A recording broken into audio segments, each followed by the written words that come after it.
Okay, welcome everyone. Welcome to CoinSummit. On behalf of my co-founder Gulnar and wife and the whole CoinSummit team, welcome to this third edition of CoinSummit. So when we opened this event last year, it was exactly a year ago in London.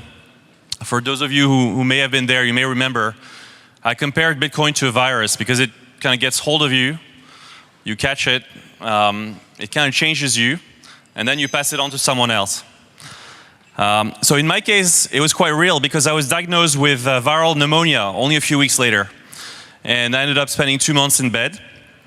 And my friend Jesse, who's the founder of Kraken, was joking about it. He said, you could have been the first person to die from Bitcoin infection. So Bitcoin years are a bit like dog years.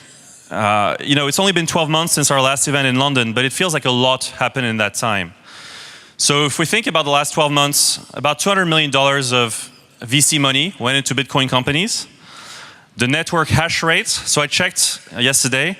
So when we did the event last year, it was at 100 terahash per second, if I'm not mistaken. And now it's at 130,000 terahash per second. So the growth rate is 1,300x. The number of conferences has also grown with the hash rate. And several Bitcoin wallet services have surpassed the 1 million wallet mark, as we all know. Some governments have issued clear guidelines, especially on taxation, which is great, like the US and the UK, even though we may or may not agree with the classification of Bitcoin transactions. Bloomberg now offers price quotes for Bitcoin. The US government successfully auctioned some Bitcoin, which probably would have been unthinkable a year ago. Some major merchants, only few for now, to be fair, have started accepting Bitcoin, like Expedia and Overstock and so on.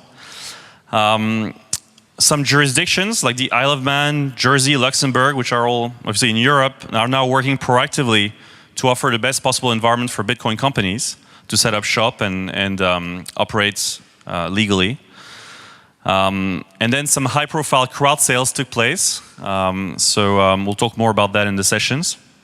And the list goes on. I've probably missed many important things, but those are some of the things that came up as I was thinking about what I would say this morning.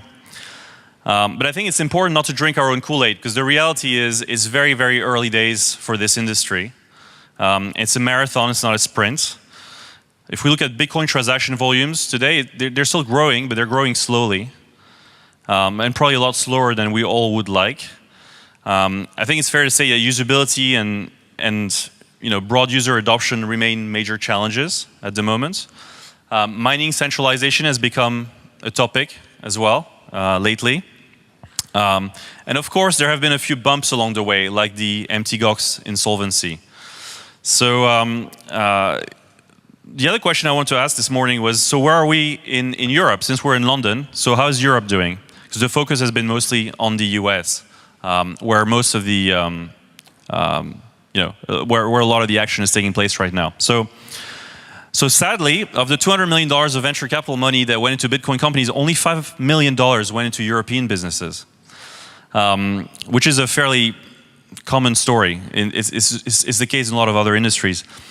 So a lot of that money, that VC money, was invested from Bay Area investors into Bay Area or at least US-based companies. But yet, I think Europe is an interesting place. So first and foremost, some of the most successful Bitcoin-related or Bitcoin companies are actually from Europe. Bitfury, one of the leading ASIC manufacturers, is a European company. Blockchain.info started out in the north of England. Local Bitcoins, the Finnish company, and the list goes on. There are quite a few great companies that came out of Europe. I think Europe also has some advantages in terms of regulatory framework. So there are a number of countries now in Europe where one can operate very comfortably as a Bitcoin company, like the Netherlands, like the Isle of Man, and so on. And actually getting bank accounts is probably much easier now in Europe than it is in the US, as most of us who try to do that know. Even it's not a piece of cake here, but I think it's much, much easier than in the US. So as always with CoinSummit, our goal is really to connect entrepreneurs, investors, and key stakeholders in this industry. So my wife Gulnar and I were really passionate about connecting people and creating a quality environment for doing so. So our aim is not to do a big trade show, but to do something a bit more intimate, where those connections can be made in a better way. So one part of this event that I'm personally very excited about is the Startup Showcase. So our group of investors who volunteer to do this have selected a number of startups for the showcase. So I'd like to thank Nathan Benaish from Playfair Capital, who's in the back over there, who's led that effort. And I'd like to thank all our investors, Ben Davenport, Jimmy Furlan, Jess San, and Firat Ileri. And last but not least, a big thank you to our sponsors. First and foremost to Gigahash.io and CX.io, our Platinum sponsors. So make sure to have a look at their booth up there. And to the Bitcoin Foundation, who are Bitcoin level sponsors. So we create a new sponsorship category for the Bitcoin Foundation, Bitcoin level sponsor, at their request. And they also sponsored the speaker event that we held last night. Big thank you as well to Swarm, the crowd equity platform. So Joel is standing over there in the back. Please go say hi to them. They have a booth over there. So Swarm are also organizing a party tonight that will take place after the cocktail that will happen here. So their party starts at 8:30, and it's going to be just a few minutes walk from here at the Battery. So I'm saying this, but it actually might be that. I'm not sure. It's that. Yeah, it's that. So make sure to attend their event as well.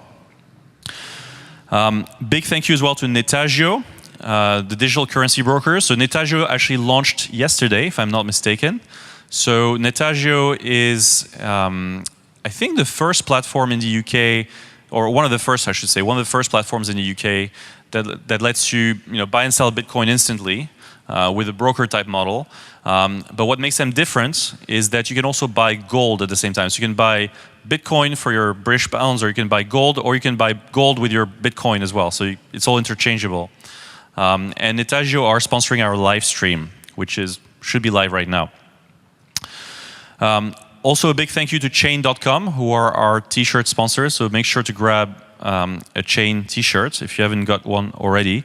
And a big thank you as well to Founders Keepers, who are a headhunting firm based in London that I've known actually for over 10 years. Very good guys. So, and I should say Chain.com is actually Adam from Chain is one of the Startup Showcase participants as well. So he'll explain what he does much better than I can. But they're basically an API for developers who want to have a look at what's going on the blockchain. And then finally, big thank you to CoinDesk as well, who are our primary media sponsor, and we've been working with them very closely for over a year.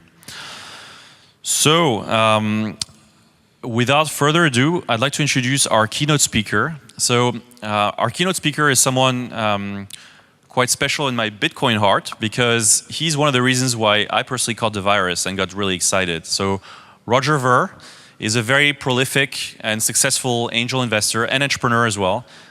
In the Bitcoin space, he's invested in some of the leading Bitcoin companies like Blockchain.info, Kraken, BitPay, and several others.